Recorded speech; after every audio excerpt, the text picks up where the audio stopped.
to the Great Amazing Book Show. Is this window going to be too bright? I'm going to make it less bright. Just a little bit. It's so bright outside today. We had snow last night, and the snow is melting now a little bit. Not on the mountains, though. The mountains are still covered. But I walked this morning, and there was snow on all the yards, and the sidewalk was clean, and it was just beautiful because we had these light clouds in the sky, and the sun was hitting them. Oh, it was pretty. I wish you could have seen it. If you go outside early in the morning, you can see it, I guess, at your own house. But let's get to our book. We are on Mrs. Piggle-Wiggle, Chapter 2. And today is the won't pick up toys cure. We have an illustration of a little boy playing with his toys. And playing with toys is a lot of fun, but you have to do the part after you play where you pick everything up. And that's the worst part of it. Don't you agree? Hubert. Do you know anybody named Hubert? I don't. I think it's a fun name, though. There was a president of the United States named Hubert. Hubert was a very lucky little boy whose grandfather always sent him wonderful toys for Christmas. Hubert's mother said that his grandfather sent him these marvelous presents because Hubert was such a dear little boy. His father said that it was to make up for that awful name they had wished on him. Hubert was named for his grandfather. His full name was Hubert Egbert Prentiss. Hubert liked the presents his grandfather sent him, but who wouldn't? He had an electric train with track that went 4 times around his bedroom and into the closet and out again, and had several stations at every signal there was, and 2 bridges and a snow shed.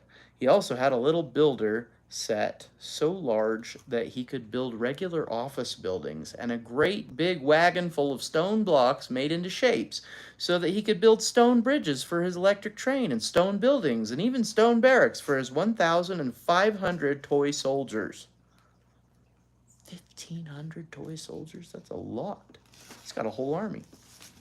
Hubert also had a circus with every kind of wooden jointed animal and clowns and tightrope walkers and trapeze artists. He had a little typewriter and a real desk and a little radio and 2 automobiles. He had about 100 or more airplanes and little cars. He had a fire engine with real sirens and lights and hook and ladders, and so many books that he had to have 2 bookcases in his room. Hubert liked all of his toys, and he was moderately generous about letting other children play with them, but he never put his things away. When his mother made his bed, she had to pick her way around and in and out and over the electric train and track. She had to take circus performers off the bureau, that's a dresser, and the bedposts. She had to pick up books that had been thrown face down on the floor, and she was continually gathering up the little builder set. It used to take her about 3 hours to do Hubert's room. I think the little builder set is a little bit like Legos or Constructs, or I don't know if they have those anymore. But yeah, they used to have little sets of things you play, and now it's all Legos. She would send Hubert up to put his toys away, but all he ever did was to stuff them under the bed or into the closet, and in the morning, when his mother cleaned his room, there they were for her to pick up. Mrs. Prentiss was getting a little bored with this. One rainy Saturday, Hubert invited all of his little friends to play up in his room. He had Dickie and Charlie and Billy and Tommy and Bobby. They got out every single toy that Hubert owned and played with them, and then, just before dinner, they all went home and left the mess. Hubert's mother didn't know a thing about this until the next morning when she went in to make Hubert's bed.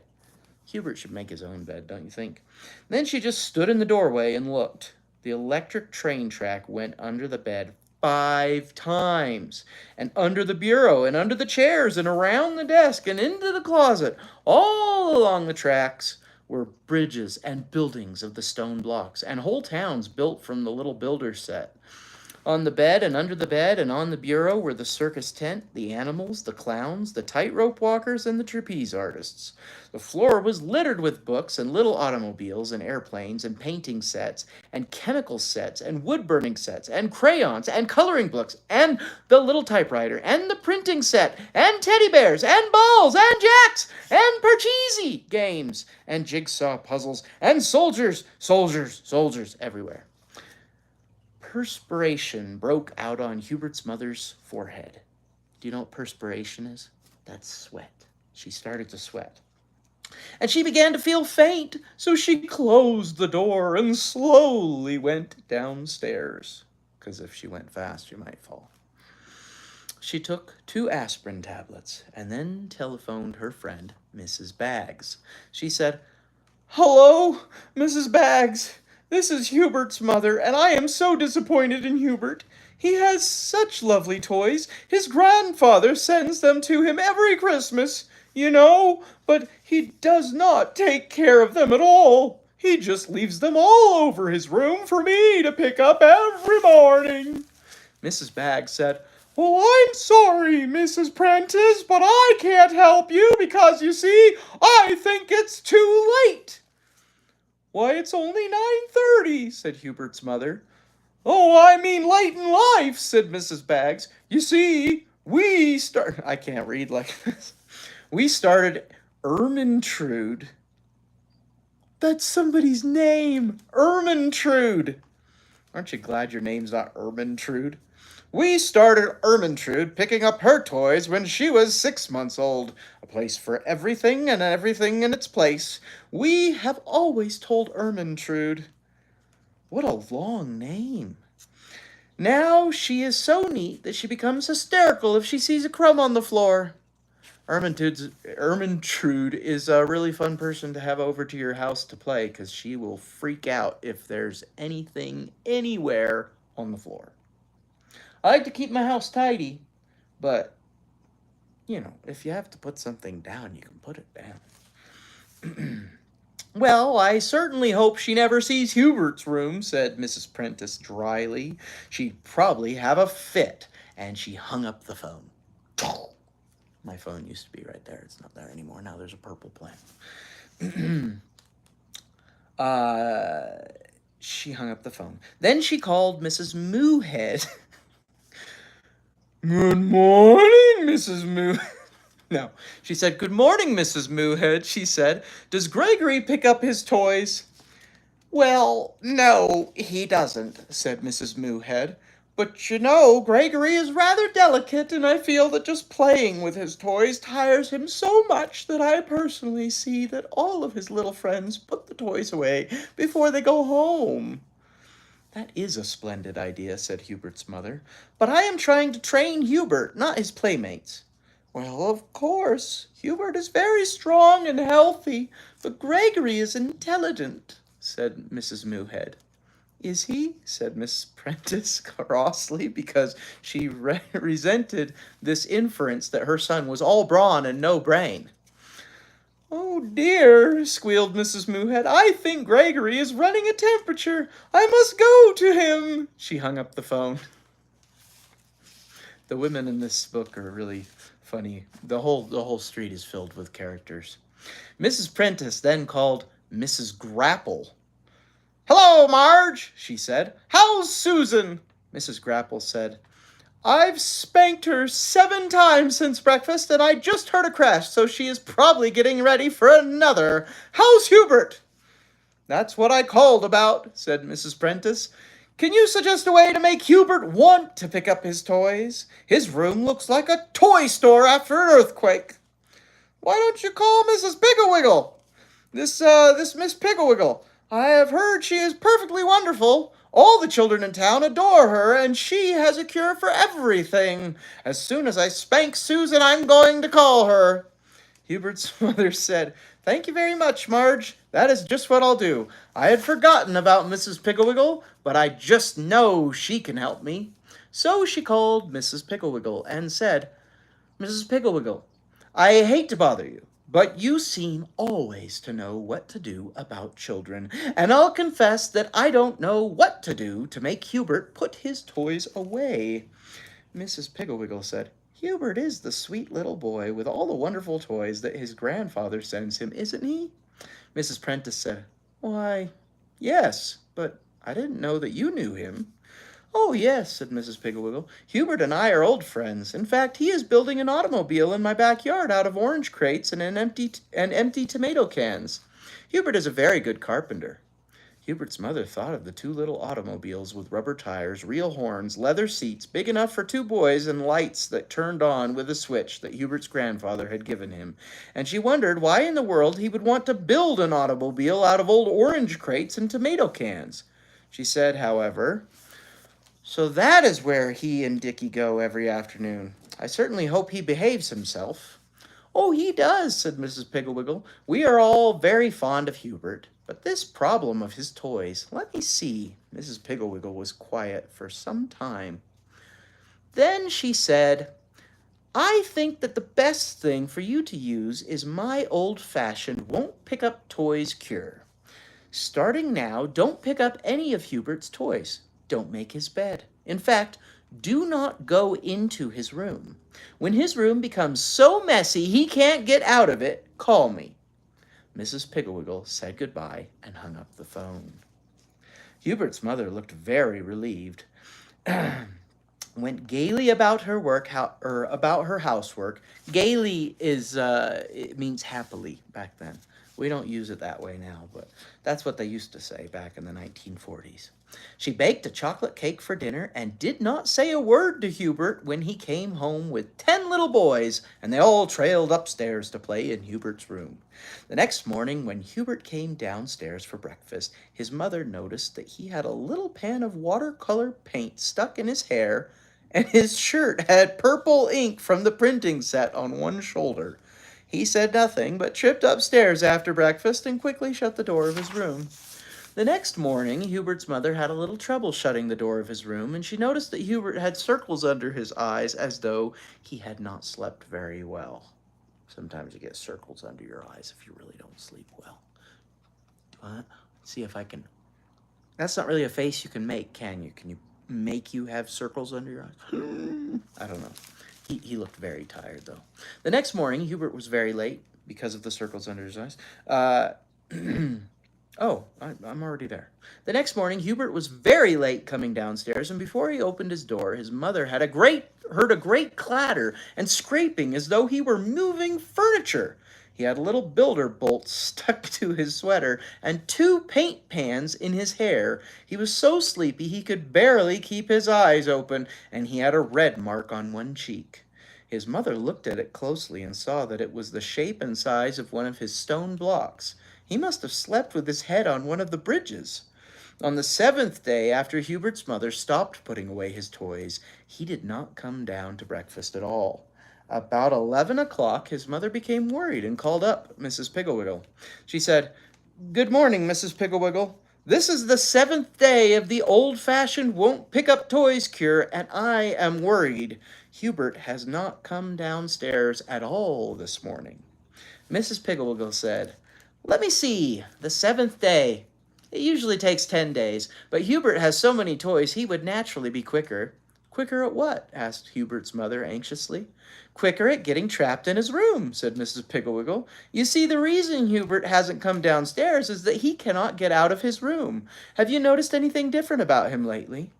"Well," said Hubert's mother, "he looks as though he hadn't been sleeping well, and on the 4th morning he had a red blotch on his cheek just the shape of one of his stone blocks." Said Mrs. Piggle-Wiggle. "He probably can't get at his bed and is sleeping with his head on his blocks for a pillow." "But what will I do?" asked Hubert's mother. "How will I feed him?" "Wait until he calls for food, then tell him to open the window, and you put a piece of rather dry bread and peanut butter on the garden rake. He will have to drink out of the hose. Tie it to the rake and poke it up to him." When Hubert's mother hung up the telephone, she heard a muffled shouting from the direction of Hubert's room. She hurried upstairs and listened outside the door. Hubert was shouting, "Mother, I'm hungry!" His mother said, Go over and open the window, dear. I will send something up to you on the rake." Mrs. Prentiss took the crusty piece of a very old loaf of bread, spread some peanut butter on it, and took it around to the side of the house. Pretty soon Hubert's window was raised about a foot and about a foot, and a hand and arm appeared. His mother stuck the bread on one of the tines of the rake and poked it up at the window. The hand groped around for a while and then found the bread and jerked it off. The window banged shut. That night, when Hubert's father came home, his mother told him all about Mrs. Piggle-Wiggle's treatment. Hubert's father said, "Mrs. Piggle-Wiggle sounds all right, but none of this would have happened if Hubert's grandfather hadn't given him so many toys. When I was a boy, all I needed to have a good time was a little piece of string and a stick." Mrs. Prentiss said, "Not that old string and stick routine again, John." Anyway, now that Hubert has the toys, the picture is changed. Mrs. Prentiss hid his face behind the evening paper. Mr. Prentiss hid his face behind the evening paper and said, "Something smells delicious. Is it Irish stew, I hope?" "Yes, dear," said Hubert's mother, worrying about how she was going to serve Irish stew to Hubert on a rake. She finally put a potato on one prong, a carrot on another, an onion on another, and pieces of meat on the last three. The window was open only about 3 inches, but the hand grabbed the food. After dinner, Hubert's father tied the hose to the rake and held it up while Hubert put his mouth to the window opening and tried to get a drink of water. It was not very successful, but he managed to get a few drops. Mrs. Prentiss was worried. The next morning, she knocked on Hubert's door and said, "Hubert, what are you doing in there?" Hubert said, "I've got a bear pen made out of bureau drawers, and my bed's the mother bear's house, and my train runs under my bed 13 times now." "Hubert, dear, don't you think you should try and come out soon?" asked his mother. Hubert said, "I don't want to come out. I like it in here. All my toys are out, and I can play with them any old time I wanna. This is fun." His mother went downstairs and called Mrs. Piggle-Wiggle. Mrs. Piggle-Wiggle said, "Oh, but he will want to come out. Wait and see." That afternoon, about 2 o'clock, there was music on the street and children's voices laughing and calling, and pretty soon, right past Hubert's house, marched Mrs. Piggle-Wiggle and all the children, and right behind them came the circus parade. Hubert managed, by putting one foot in a bureau drawer and the other in a freight car of his train, to get up to the window and look out. He waved to Mrs. Piggle-Wiggle, and she called, "Hurry, hurry, Hubert! We are going to march all over town, and then we are all going to the circus." Hubert turned around quickly with the idea of getting to the door and joining the fun, but the freight car went scooting under the bed, and the bureau drawer tipped over and hit him smartly on the shins. Hubert began to cry and to try and kick his way to the door, but everything he kicked seemed to hit back. He kicked a building, and a big block fell on his toe. He kicked a little office building, and it fell over and clouded him on the back of the head. Clouded is to hit very hard. I gotta mark my place when I talk to you guys. He kicked at a little office building, and it fell over and clouded him on the back of the head. He kicked a book, and it hit a lamp, which fell and knocked a heavy wooden elephant off the bedpost onto Hubert's shoulder. He could hear the music of the circus parade growing fainter and fainter, and so he bawled louder and louder. Then he heard a tapping at his window. He crawled over and reached out. It was the rake with a note on it. He took the note and opened it. It said, "The only way you can get out of that trap is to put everything away where it belongs. If you hurry, we will wait for you. Your friend, Mrs. Piggle-Wiggle." Hubert began by finding the little builder box.